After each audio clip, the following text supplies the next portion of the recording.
నమస్కారం మేడం. నమస్కారం అమ్మా. Welcome to Dhatri TV. ఎలా ఉన్నారు? బాగున్నాం. మ్యామ్ ఇప్పుడు నేను అడిగాను గదా! మనకి బేసిక్‌గా ఇప్పుడు వరలక్ష్మి వ్రతం ఎందుకు చేసుకుంటాము? దాని ప్రొసీజర్ ఏంటి అదొకసారి చెప్తారా? అంటే వరలక్ష్మి వ్రతం ఎందుకు చేసుకుంటాము అంటే హ్మ్. పండగలన్నీ చేసుకుంటాం. కాతే ఏ పండగైనా ఎందుకు చేసుకుంటాం అంటే ఆ మాసంలో ఒక విశిష్టమైనటువంటి రోజు ఉంటుంది. ఒక హ్మ్. ప్రత్యేకమైనటువంటి రోజు ఉంటుంది. ఆ రోజున ఒక చరిత్రతో ముడిపడి ఉంటుంది ఆ రోజు కూడా. ఓకే. అందుకని ఆ రోజున చేసుకుంటాం. ఇప్పుడు ఆగస్టు 15 ఉందంటే ఆ రోజు స్వతంత్రం వచ్చిందని చేసుకుంటాం. అవును. ఎందుకు చేసుకుంటాం అంటే స్వతంత్రం వచ్చింది ఆగస్టు 15 కనుకనే. హ్మ్. అలాగే శ్రావణ మాసంలో వరలక్ష్మి వ్రతం ఎందుకు చేసుకుంటాం అంటే పౌర్ణమికి ముందు వచ్చే శుక్రవారం రోజున లక్ష్మీదేవి జన్మించింది. హ్మ్. అందుకని ఆ రోజున ఆవిడ జన్మించిన రోజునే సాధారణంగా మనం శ్రీకృష్ణుడిది, శ్రీరాముడిది వాళ్ళు పుట్టినరోజునే పండగలు చేసుకుంటూ ఉంటాం. అవును. అలాగే లక్ష్మీదేవి కూడా అదే రోజు పుట్టింది. హ్మ్. పుట్టంతా అదే రోజున ఆవిడని పూజిస్తున్నాం మనం.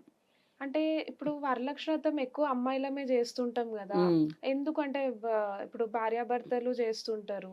బట్ ఎక్కువ అమ్మాయిలనే ఎందుకు చేయాలి? దానికేమైనా భార్యాభర్తలు ఇద్దరూ కలిసి చేయటంలో కూడా తప్పు లేదు, కానీ హ్మ్. మనకి ఒక కథ ఉంది వరలక్ష్మి వ్రతంలో. ఓకే. చారుమతి కథ అని ఒకటి ఉంది. హుహు. దాంట్లో వరలక్ష్మీ దేవత చారుమతి దేవికి కళ్ళలో కనిపించి హ్మ్.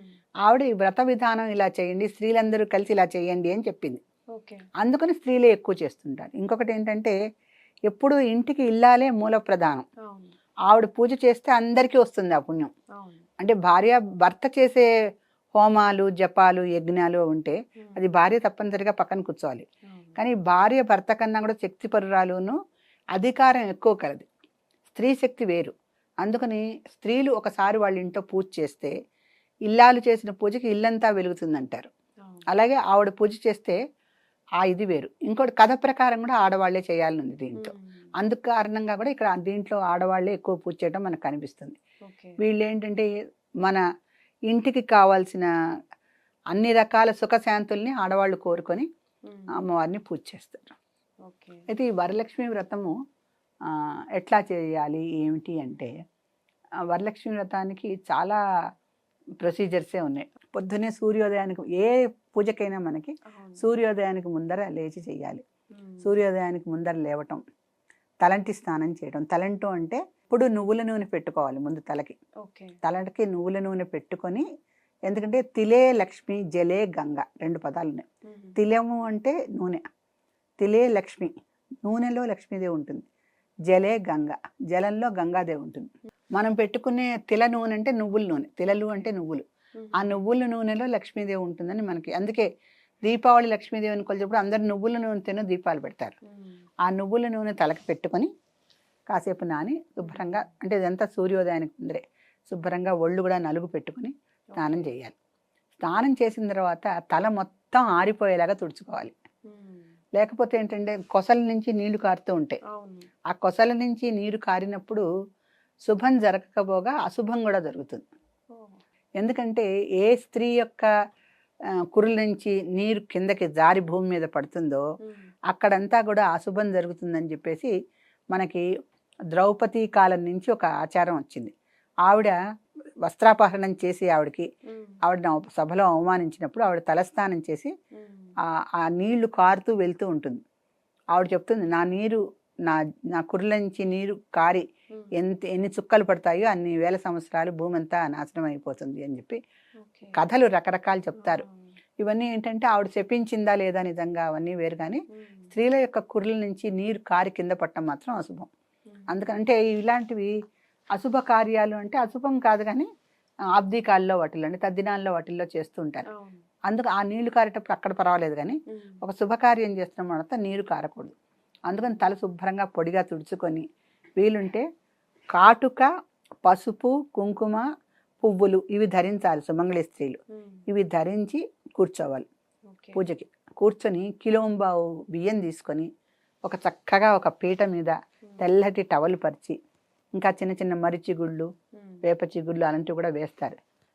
ఆ బియ్యం అంతా తెల్లటి బట్ట మీద పరిచి మంచి కలశం, అంటే ఒక ఇనుముది తప్ప ఏది పెట్టి, రాగి, ఇత్తడి, వెండి, బాగా ఉంటే బంగారం, ఏ కలశం పెట్టుకున్నా పర్వాలా హ్మ్. పెట్టుకొని దాంట్లో ఒక కొబ్బరికాయని మనం లక్ష్మీదేవిగా భావించి, హ్మ్. మనం అన్నిళ్లలో చూస్తూనే ఉంటాం, ఆ కొబ్బరికాయని కుంకం పెట్టి కాటికా బొట్టు పెట్టి రవికల బట్ట పెట్టి ఆవిడని చక్కగా కలశంలో ప్రతిష్ఠింపజేసి ఆవిడని వరలక్ష్మీదేవిగా భావిస్తారు.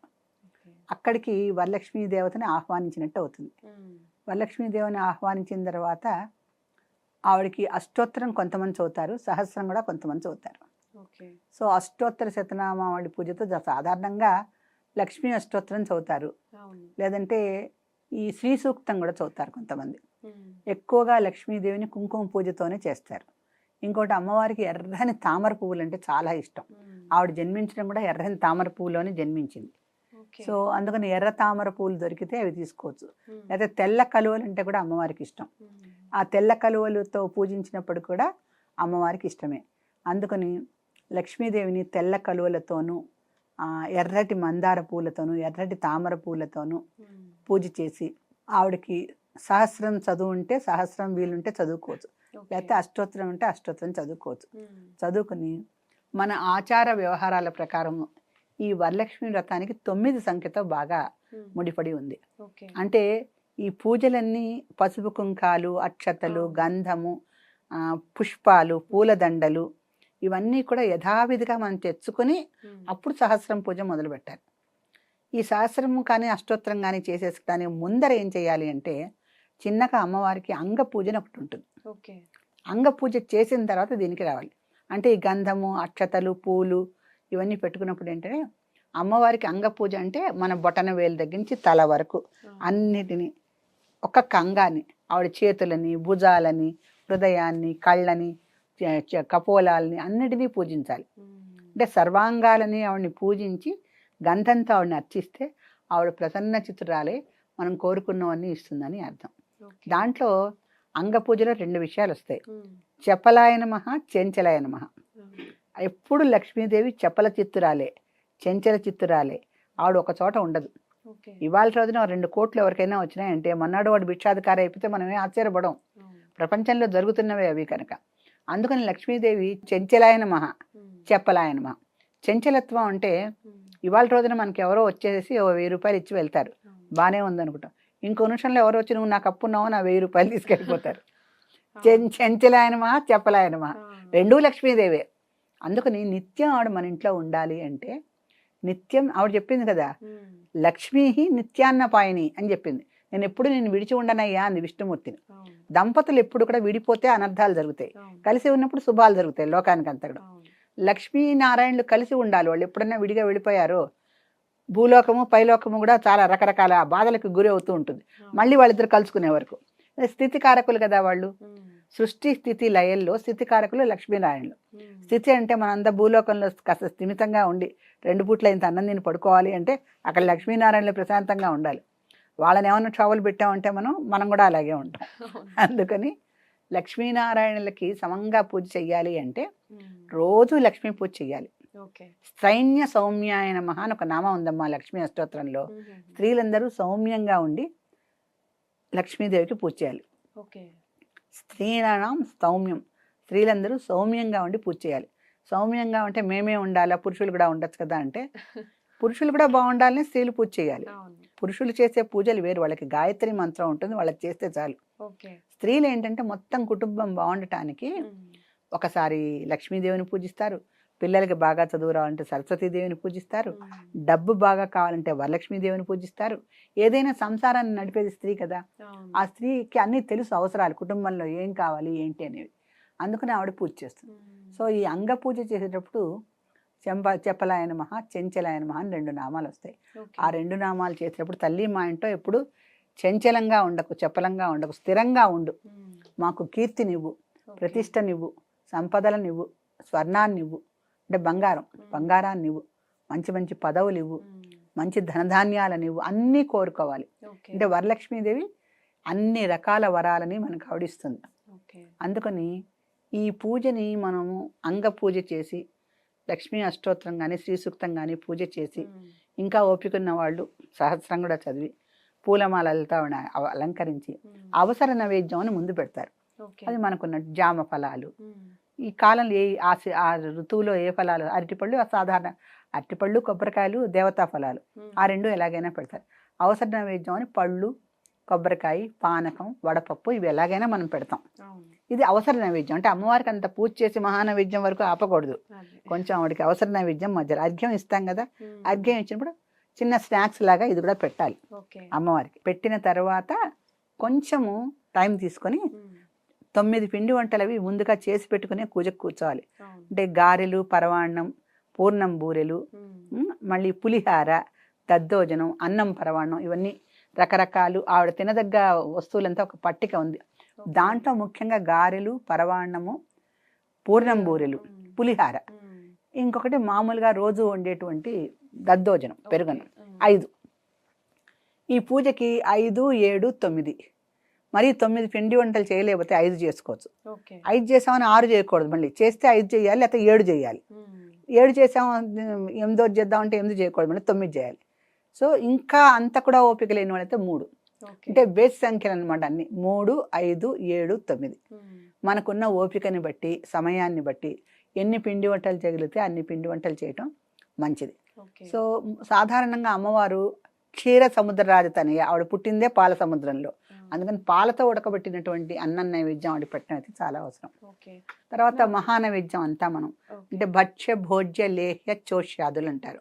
ఈ నైవేద్యాలన్నీ కూడా ఆవిడకి పెట్టిన తర్వాత స్త్రీలందరూ ఏం చేస్తారంటే 9 ముడులు వేసినటువంటి ఒక తోర పూజ చేసి దక్షిణ హస్తాన్ని కట్టుకున్నాం. ఆ తోర పూజ చేసి కట్టుకోవడంలో చాలా పెద్ద విశేషం ఉంది. 9 రంధ్రాలు ఉన్నాయి కదా మన శరీరంలో, కళ్ళు, ముక్కులు, చెవులు, ఇవన్నీ రంధ్రాలే కదా. ఈ రంధ్రాల్లో ఏ రంధ్రం పూడుకుపోయినా మనం పోవటం ఖాయం. అందుకని నవరంధ్రాలు కూడా ఆరోగ్యంగా పనిచేయాలి, మనకి నవనాడులు కుంగిపోకుండా ఆరోగ్యంగా ఉండాలి అని చెప్పేసి ఆ 9 రంధ్రాలకి 9 ముడులు వేసి దక్షిణ హస్తే భద్రామి అని చెప్పేసి ఒక మంత్రం చెప్తూ కట్టుకుంటారు. కట్టుకొని ఆ పూజ అక్కడికి పూర్తి చేస్తారు. ఇది కాక మనకి చారుమతి కథ అని ఒకటి ఉంది. ఈ కథ పూర్తవటానికి కుండిన నగరం అని ఒకటి ఉండేది ఆ రోజుల్లో. దాంట్లో చారుమతి అనే ఒక మహాపతివ్రత ఉండేది. ఆవిడికి లక్ష్మీదేవి శ్రావణ మాసంలో ఒకసారి కలలో కనిపించి నా వ్రతాన్ని చేయమని చెప్తుంది. రాబోయే శ్రావణ మాసంలో పౌర్ణమి ముందర వచ్చే శుక్రవారానికి నన్ను పూజించమని చెప్తుంది. ఆ కళ విని ఆవిడ వెంటనే చాలా ఆశ్చర్యపోయి లక్ష్మీదేవి నాకు కళలో కనిపించింది ఇంట్లో అత్తమామలకి, భర్తకి చెప్పి మళ్ళీ వాళ్ళ కుండిన నగరంలో ఉండే స్త్రీలందరికీ తెలిపి శ్రావణ మాసం ఎప్పుడు వస్తుందని అందరూ ఎదురు చూసి శ్రావణ మాసం రాగానే పౌర్ణమి ముందర శుక్రవారం రోజున ఇలాగే చక్కగా పీట మీద తెల్లటి బట్ట పరిచి దాని మీద తెల్లటి బియ్యం పోసి ఒక వెండి కలశం పెట్టి అమ్మవారిని దాంట్లో సుప్రతిష్టం చేసి అందరూ కూడా లక్ష్మీ అష్టోత్తరంతోనూ సహస్రంతోనూ అనేక పువ్వులతోనూ ఆవిడని పూజిస్తారు.